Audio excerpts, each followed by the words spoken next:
الحمد لله والصلاة والسلام على سيدنا محمد وعلى آله وأصحابه أجمعين. أما بعد فأعوذ بالله من الشيطان الرجيم. بسم الله الرحمن الرحيم. وأما الغلام فكان أبواه مؤمنين فخشينا أن يرهقهما طغيانا وكفرا. صدق الله العظيم. اللهم صل على سيدنا محمد النبي الأمي وعلى آله وأصحابه وسلم. اللهم صل على سيدنا محمد النبي الأمي وعلى آله وأصحابه وسلم. میرے معزز مسلمان بزرگوں، عزیز بھائیوں اور امت مسلمہ کی مقدس ماں اور بہنوں، قرآن مجید اللہ کا کلام ہے۔ اس سے مسلمان کو ایک نظریہ بھی ملتا ہے، ایک سوچ بھی ملتی ہے، ایک فکر بھی نصیب ہوتی ہے اور عمل کی راہیں بھی نصیب ہوتی ہیں۔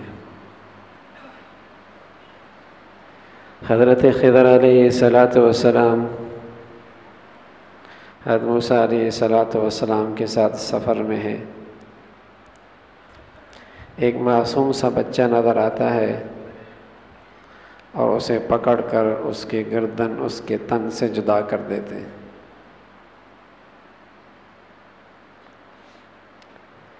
حضرت خضر کوئی معمولی آدمی نہیں، اللہ کے پیارے، عارف باللہ، اللہ کے ولی، بچے کو پکڑا اور اس کی گردن اس کے تن سے جدا کر دی۔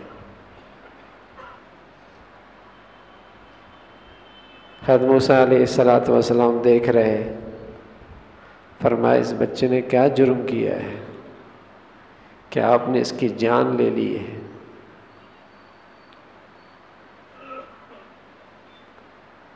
تو خضر نے جواب دیا، قرآن کے آئینے میں وہ جواب محفوظ ہو گیا قیامت تک کے لیے، کہ قرآن پڑھنے والوں کو ایک سوچ مل جائے، ایک فکر نصیب ہو جائے، ان کا نظریہ یہ بن جائے، قیامت تک کے لیے اسے محفوظ کر دیا۔ فما وَأَمَّا الْغُلَامُ فَكَانَ أَبَوَاهُ مُؤْمِنَيْنِ فَخَشِينَا أَن يُرْهِقَهُمَا طُغْيَانًا وَكُفْرًا۔ یہ بچہ، اس بچے کے ماں باپ مسلمان ایمان والے تھے، یہ ان کے ایمان کے لیے خطرہ بننے والا تھا، اس لیے میں نے ان کی جان لے لی، اللہ انہیں کوئی اور اولاد دے دے گا، اس سے بہتر ہوگی۔ یہ بچہ ماں باپ کے ایمان کے لیے خطرہ بننے والا تھا، اس لیے ہم نے اس کی جان لے لی۔ کسی نیک پارسا باپ کے لیے یہ جائز نہیں کہ خطرہ بننے والے بچے کی جان لے لے۔ آج کسی اسلامی حکومت کے لیے یہ جائز نہیں کہ وہ یہ آرڈر جاری کر دے کہ اس بچے کو قتل کر دیا جائے۔ کوئی بڑی سے بڑی اسلامی عدالت یہ فیصلہ نہیں سنا سکتی کہ یہ بچہ ماں باپ کے لیے، ایمان کے لیے خطرہ ہے، اس لیے اسے قتل کر دیا جائے، اس کی اجازت نہیں۔ کوئی اللہ کا ولی یہ حکم نہیں دے سکتا، لیکن یہ حضرت خضر نے کیا، قرآن نے اسے محفوظ کر لیا، قیامت تک کے لیے قرآن پڑھنے والے اسے پڑھیں گے۔ وَأَمَّا الْغُلَامُ فَكَانَ أَبَوَاهُ مُؤْمِنَيْنِ فَخَشِينَا أَن يُرْهِقَهُمَا طُغْيَانًا وَكُفْرًا۔ تو ایک ایسی سوچ مسلمانوں کو دے دی قرآن نے، قرآن پڑھنے والوں کی ایسی رہنمائی کر دی کہ اس سوچ اور فکر کے بدولت وہ مسلمان قیامت تک بہت فتنوں سے بچ جائے گا۔ ایک فتنہ ہے انسانیت کے نام پر، انسانی حقوق، انسانیت کی فلاح و بہبود۔ مسلمان قرآن سے روشنی لے گا، یہاں روشنی اسے مل جائے گی کہ ایک طرف ایمان ہے اور ایک طرف انسان ہے، انسانیت بچا لو یا ایمان بچا لو۔ تو اللہ کے اس نیک بندے نے کیا کیا؟ اس نے ایمان کو ترجیح دی، انسانیت کو قتل کر دیا۔ جہاں ایمان اور اس انسانیت کا ٹکراؤ آ جائے وہاں ترجیح ایمان کو دی جائے گی۔ وہ تمام جھنڈے فلاح و بہبود کے انسانیت کے جس میں ایمان کا جگہ کوئی نہیں، جہاں اسلام کی بات کوئی نہیں، وہ انسانیت کی حقیقت میں فلاح و بہبود نہیں، انسانیت کے لیے خطرہ ہے۔ انسانیت کی فلاح و بہبود اسی میں ہے جب اس کی ترجیح ایمان بن جائے۔ اسلام کے جھنڈے تلے فلاح و بہبود انسانیت کی بہت اچھی، ایمان کے جھنڈے تلے اس کا پیٹ بھر جائے، اسے اچھا لباس مل جائے، بہت اچھا۔ لیکن جہاں ایمان اور اسلام اسے نظر انداز کر دیا جائے اور پھر بات انسانیت کی جائے تو یہ انسانیت کی اس میں فلاح نہیں، اس میں انسانیت کا خطرہ ہے۔ اس لیے وہ تمام انسانیت کے جھنڈے اٹھا کے رکھنے والے، جن کے منشور میں ایمان اسلام کوئی نہیں، اس جھنڈے تلے مسلمانوں کا اکٹھا ہونا ان کے ایمان کے لیے خطرہ ہے۔ مسلمان اسی انسانیت کے نعرے پہ جائے گا جہاں ایمان پہلے ہوگا،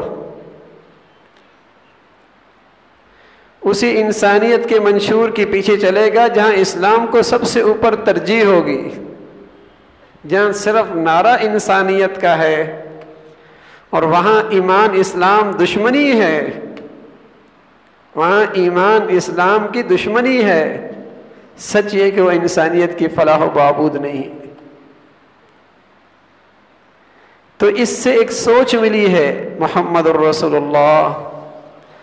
اگر صرف انسانیت کا پیٹ بھرنا ہوتا تو میرے نبی کو مکہ سے نکلنے کی ضرورت کوئی نہیں تھی، اور پیٹ پہ پتھر باندھنے کی بھی ضرورت کوئی نہیں تھی، اور خبیب پہ پھانسی پہ لٹکنے کی بھی ضرورت کوئی نہیں تھی، اور بلال کو انگاروں پہ جسے کہیں کہ لیٹنے کی بھی ضرورت کوئی نہیں تھی، اور میری نبی کے 2 بیویوں کو طلاق کی نوبت بھی نہ آتی، اس لیے کہ مکہ والے تو کہہ رہے تھے کہ آپ ایمان اسلام چھوڑ دیں، ہم آپ کے قدموں میں دولت کے ڈھیر لگا دیں گے، آپ کا کوئی ساتھی رات بھوکی نہیں گزارے گا، اور آپ کا کوئی ساتھی چھت کے بغیر رات نہیں گزارے گا، اور آپ کا کوئی ساتھی معاشی پریشانی کا شکار نہیں ہوگا۔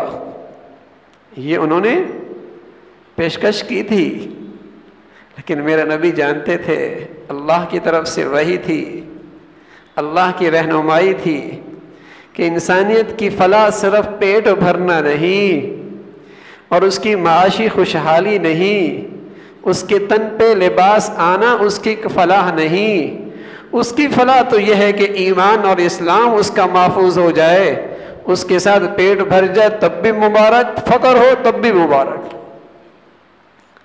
لباس ملے تب بھی مبارک، پیون لگے ہوں تب بھی مبارک، گھر محل نما مل جائے تب بھی مبارک، جھونپڑی میں دن گزر جائے تب بھی کامیاب، اس کی کامیابی میں شک کوئی نہیں۔ تو خضر علیہ السلام کے ہاتھ سے یہ بچہ قتل ہوا تو جواب دیا وَأَمَّا الْغُلَامُ فَكَانَ أَبَوَاهُ مُؤْمِنَيْنِ فَخَشِينَا أَن يُرْهِقَهُمَا طُغْيَانًا وَكُفْرًا۔ بات یہ کہ یہ بچہ ہے اپنے ماں باپ کی ایمان کے لیے خطرہ بننے والا تھا۔ میں عرض کیا اب کوئی باپ قتل نہیں کر سکتا، لیکن ایک سوچ رکھ سکتا ہے کہ بچے کی صحت سے زیادہ اس کا ایمان بچانا ضروری ہے، بچے کے مستقبل کی فکر سے زیادہ اس کا مستقبل میں ایمان بچانا ضروری ہے، بچے کے معاشی مستقبل کی فکر سے زیادہ اس کی ایمان کی فکر ضروری ہے۔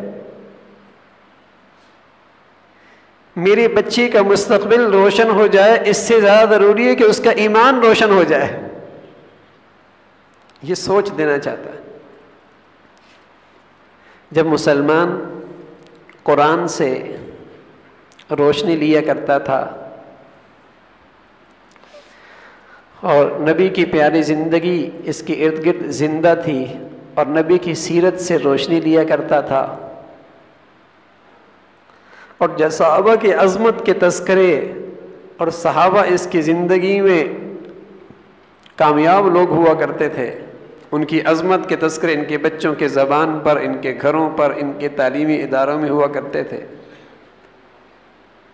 تو مسلمان کے سوچنے کا انداز بہت مبارک ہوا کرتا تھا۔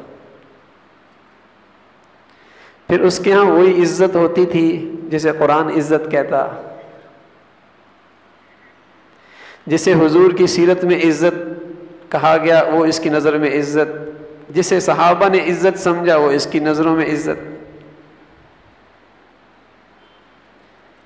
جب مسلمان ان تینوں روشنی کے مرکزوں سے روشنی لیا کرتا تھا تو اس کی کامیابی کے معیار وہی ہوتے تھے جو قرآن حدیث اور صحابہ کہا کرتے تھے۔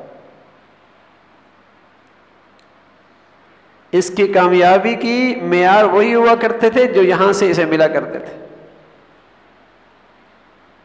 اور اس کی ترقی کے معیار وہی ہوا کرتے تھے جو ان تینوں جگہوں میں اسے نظر آتے تھے۔ اس کی سوچ یہ ہوا کرتی تھی۔ لیکن جب سے مسلمانوں نے قرآن سے روشنی لینا چھوڑ دی اور اس کی زندگی میں نبی کی سیرت نہیں رہی اور صحابہ کے تذکرے ہی مٹ گئے، تو نتیجہ کیا نکلا؟ اب اسے یہ کامیابی اسے کہتا ہے جو مغرب کی تعلیم میں کامیابی بتلائی گئی ہے۔ اب کامیابی کا معیار وہ جو اسے مغرب پڑھا رہا ہے، عزت کا معیار وہ جو مغرب بتا رہا یا مغرب زدہ طبقہ ٹی وی کی اسکرین پہ کیڑے مکوڑوں کی شکل میں اسے بتا رہا۔ اب کامیابی کا معیار وہ جو اسے مغرب بتا رہا یا مغرب زدہ طبقہ بتا رہا، یہ اس کا کامیابی ہے۔ میرے عزیزو، اگر اس کامیابی کو معیار اور اس کامیابی کو عزت اور اس معیار کو سامنے رکھ کر کامیابی سمجھیں گے تو میرا نبی تو اس معیار پہ نہیں اترا، اس کے پاس تو پیٹ بھرنے کے لیے کچھ نہیں تھا، اس کے پاس تو اپنا گھر بھی مکہ میں نہیں رہا۔ ہاں، قرآن کی روشنی میں نظر آؤ گے تو نبی سب سے بڑا دنیا کا کامیاب انسان، صحابہ اس دھرتی کے سب سے بڑے کامیاب انسان۔ لیکن اگر یہ معیار اور پیمانے مغرب کے لیے اور مغرب زدہ طبقے کا سبق لیا تو پھر تو میرے عزیزو سارے معیار ہی ہمارے بدل جائیں گے، سارے معیار بدل جائیں گے۔ اس لیے آج مسلمان عملی طور پہ اگر مسلمان ہے بھی، لیکن چونکہ اس کی تربیت اور تعلیم مغربی طبقے سے ہوئی ہے، مغربی نظام تعلیم سے ہوئی ہے، اور یہ مغربی ذرائع ابلاغ کر اس کی سوچ اور فکر بن رہی ہے، اس لیے اس کے ہاں بھی اب علم اور جہالت کے معیار وہی ہیں جو مغرب بتا رہا۔ اب ان کے نزدیک علم والا کون؟ جس کے ہاتھ میں ڈگریاں ہیں وہ علم والا ہے، چاہے اسے باپ کے مرنے پر جنازے کے الفاظ بھی نہ آتے ہوں۔ اب اس کی نظروں میں کامیاب اور تعلیم کون؟ تعلیم یافتہ جس کو ماں کے مرنے پہ ایک سورہ فاتحہ بھی نہیں پڑھنا آتی، کیونکہ دنیا نے اسے تعلیم یافتہ کہا ہے نا، چاہے اسے پاکی ناپاکی کے مسائل نہ پتہ ہوں، لیکن دنیا نے اسے تعلیم یافتہ کہا ہے، اس کی نظروں میں وہ تعلیم یافتہ۔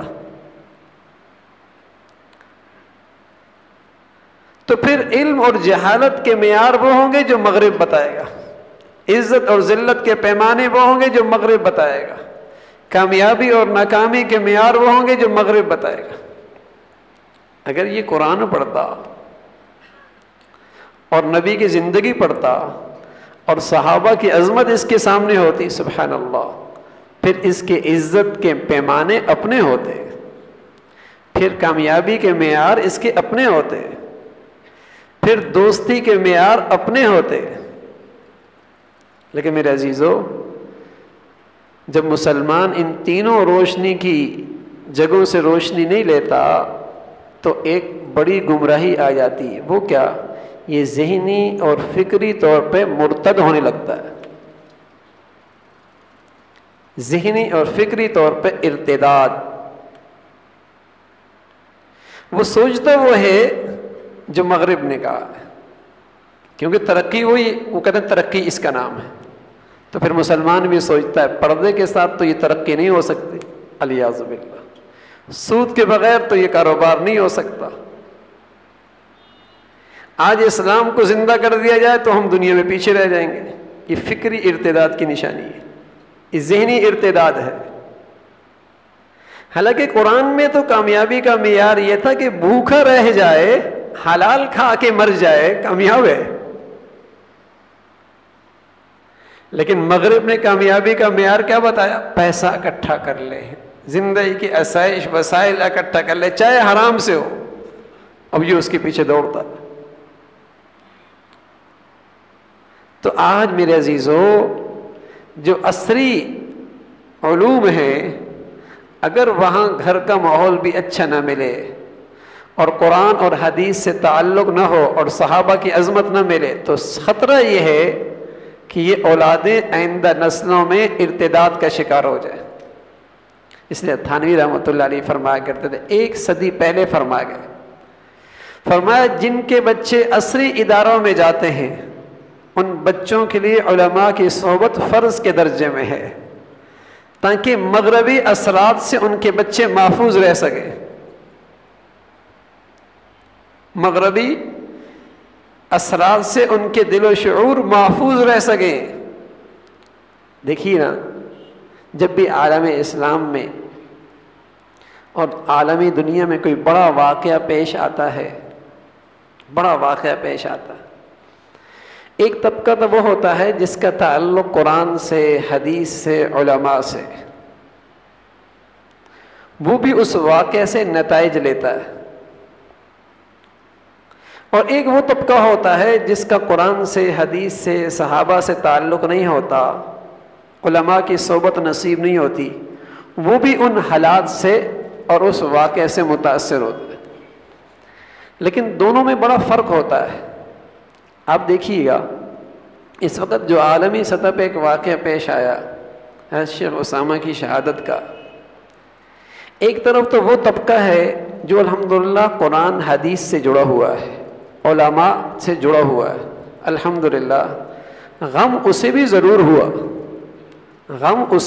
ہوا اور وہ تکلیف میں اس کی تکلیف محسوس کرتا ہے، لیکن الحمدللہ اس کا ایمان بجائے گھٹنے کے اور بڑھتا چلا گیا کہ اللہ نے اس صدی کے اندر بھی ایسے مسلمان اور ایسی مائیں پیدا کی جن کے ایسے لال اور شہزادے ہیں جو اللہ کے دین کے لیے اس انداز کی قربانیاں دیتے ہیں جو صحابہ کی زندگیوں میں نظر آتی تھی.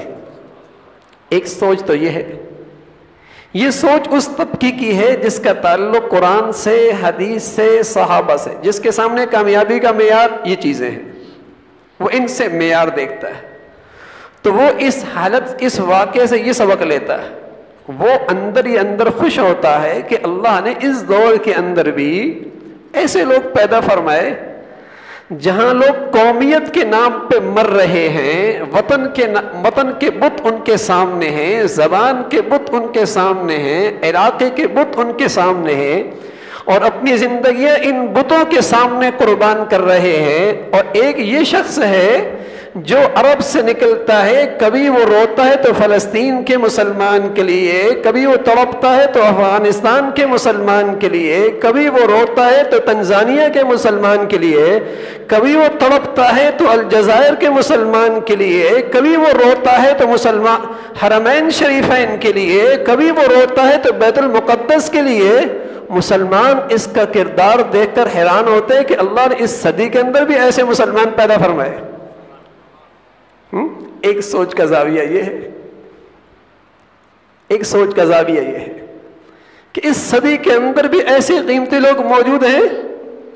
آج تو لوگ چند ٹکوں سے اپنے بھائی کو ذبح کر دیتے ہیں، چند ٹکوں کے لیے انسانوں کو مسلمانوں کو قتل کر دیتے ہیں، اور ایک ماں کا بیٹا اور ایک شہزادہ اور مسلمانوں کے سر فخر سے بلند کرنے والا، جس نے کروڑوں اربوں دولت صرف اللہ کے دین کے لیے قربان کر دی، ایک یہ ہے۔ تو ایک سوچ ان لوگوں کی ہے جن کے نزدیک معیار وہ جو قرآن نے بتایا، جو نبی نے بتایا، جو صحابہ نے بتایا۔ اس لیے کہ صحابہ کی زندگی اگر سامنے ہو تو پھر شیخ اسامہ کی شہادت سمجھ بھی آئے گی۔ ایک صحابی احد کا میدان ہے، جن کے سامنے یہ زندگی ہو تو انہیں شہادت سمجھ میں آئے گی، اور جو ان زندگیوں سے دور ہیں انہیں تو سمجھ بھی نہیں آئے گی۔ احد کا میدان ہے، حضرت سعد ہے اور حضرت عبداللہ ابن جاش ہے، سعد ابن ابی وقاص رضی اللہ تعالیٰ عنہ، دونوں احد کے میدان میں۔ سنیے ذرا، صحابہ ہیں۔ عبداللہ ابن جاش کہنے لگے، سعد آج میدان ہے، لگ رہا ہے، ایسا کرتا ہوں میں دعا کرتا ہوں، تو آمین کہنا، پھر تو دعا کرنا، میں آمین کہوں گا، اس لیے کہ اس سے ہماری دعائیں جلدی قبول ہو جائیں گی۔ دعا کیا کرتے ہیں؟ پہلے حضرت سعد دعا کرتے ہیں، اے اللہ ایک زوردار دشمن سے میری مٹھ بھیڑ ہو، وہ مجھ پہ حملہ کرے، میں اس پہ حملہ کروں، اور آخر یہ ہو کہ میں اس پہ غالب آ جاؤں اور اس کے مال غنیمت میرے حصے میں آ جائے۔ یہ سعد کی دعا ہے۔ حضرت عبداللہ ابن جاش کی دعا، کہا اے اللہ میری ایک سخت دشمن سے مقابلہ ہو، کبھی وہ مجھ پہ حملہ کرے، کبھی میں اس پہ حملہ کروں، آخر وہ مجھ پہ غالب آ جائے اور میرے ناک بھی کاٹ لے، زبان بھی کاٹ لے، جسم کے ٹکڑے بھی کاٹ لے، تاکہ کل قیامت میں اللہ کے دربار میں جاؤں تو اللہ پوچھے یہ کیوں کٹا ہوا جسم لے کے آیا ہے، تو اللہ سے کہوں اللہ سب کچھ تیرے لیے کر کے آیا ہوں۔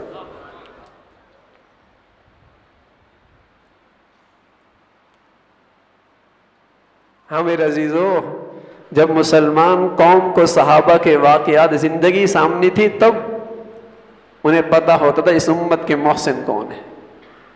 پہلے مسلمان کی تعلیم میں، اسکول کالج میں محمد بن قاسم کے واقعات، محمود غزنوی کے تذکرے، صلاح الدین ایوبی کے تذکرے، سلطان ٹیپو کے تذکرے، نور الدین زنگی کے تذکرے فخر سے پڑھے اور پڑھائے جاتے تھے۔ یہ قوم کے محسن تھے، ہاں، لیکن جب سے مسلمانوں نے فنکاروں اداکاروں کو پڑھنا شروع کر دیا اور کافر ان کے آئیڈیل اور ان کے ہیروز بن گئے، ہاں، تو پھر شیخ اسامہ کی شہادت ان کی نظروں میں یقیناً مشکوک ہو جائے گی، اس طبقے کی نظروں میں یقیناً مشکوک ہوگی۔ لیکن جن کا الحمدللہ آج بھی قرآن سے، حدیث سے، صحابہ سے واسطہ ہے، جن کے دلوں میں آج بھی صحابہ کی عظمت ہے، ان کی نظروں میں تو شیخ کی شہادت آج لاکھوں شہادتوں سے بڑی شہادت ہے، اور ان کے سر تو فخر سے بلند ہے کہ اللہ نے اس دور کے اندر بھی جہاں ہر طرف قومیت کی بنیاد پر، وطن کی بنیاد پر علاقیت کے نعرے ہیں، ایسے لال بھی اللہ نے اس امت کے ماؤں کو دیے ہیں جو آج بھی مسلمانوں کے لیے تڑپتے ہیں اور اپنا گھر بار مسلمانوں کے لیے چھوڑتے ہیں، اپنی دولت کی تجوریاں اسلام کی سربلندی کے لیے کھول دیتے۔ ایسے لوگ آج بھی ہیں، مسلمان فخر کرتا ہے ان پر۔ اس لیے تو کافر اتنا گھبرایا ہے، ایسے کرداروں سے اتنا گھبرایا، اس کی اتنی بھی ہمت نہیں ہوئی کہ مسلمانوں کو اس کا جسم دکھا سکے، اس کو اتنی بھی ہمت نہیں ہوئی کہ دھرتی پہ مسلمان اس کی قبر کا منظر دیکھے، اسے پتا ہے اس سے قوم میں نئی زندگی پیدا ہوگی، اتنا ڈرتا ہے۔ اب بتائیں زندگی میں اس سے کتنا خوف کھاتا ہوگا جو مرنے کے بعد بھی دشمن کو ڈرا رہا ہے، سبحان اللہ۔ ہاں، زندگی میں، اس لیے نبی علیہ الصلوۃ والسلام فرمایا کرتے تھے جو جتنا بڑا ایمان والا ہوتا ہے اس کا رعب کافروں پہ اتنا زیادہ ہوتا ہے، جو جتنا بڑا ایمان والا ہوتا ہے اس کا رعب اتنا ہی دشمنوں پہ زیادہ ہوتا ہے۔ زندگی میں بھی اس سے ڈرتے تھے، مرنے کے بعد بھی ڈر رہے ہیں، وہ بھی ڈر رہے ہیں، منافق بھی ڈر رہے ہیں، اس لیے کوئی اس کی لاش لینے کے لیے تیار نہیں، ڈرتے اتنے، اللہ نے ایسا رعب رکھا تھا۔ تو سعد کہنے لگے دعائیں دونوں کی قبول ہو گئی، عبداللہ کی بھی قبول ہو گئی، میری بھی قبول ہو گئی، لیکن میں نے دیکھا عبداللہ کی دعا میری دعا سے بڑھیا تھی۔ ہاں، عبداللہ کی دعا، وہ شہید ہو گیا، اس کی دعا میری دعا سے بڑی تھی۔ عرب نیوز کا ایک ایڈیٹر ہے انگلینڈ میں، انہوں نے کہا لگا میں نے جب شیخ سے روس کے زمانے کے اندر جب انٹرویو کیا تو اکیلا بیٹھا ہوا تھا، شیخ کے پاس وہ اکیلا بیٹھا ہوا تھا، تو کہا میں نے ایک سوال کیا اس سے، شیخ آپ کی کوئی سب سے بڑی خواہش، چاہت، کوئی دلی چاہت؟ تو وہ کہنے لگا کہ شیخ نے تھوڑی دیر سر جھکایا اور سر جھکانے کے بعد آنکھوں سے لڑی بندھی ہوئی آنسوؤں کی آنکھوں سے، اور زبان سے بولے کہ میری سب سے بڑی چاہت یہ کہ اللہ مجھے شہادت کی موت نصیب فرمائے۔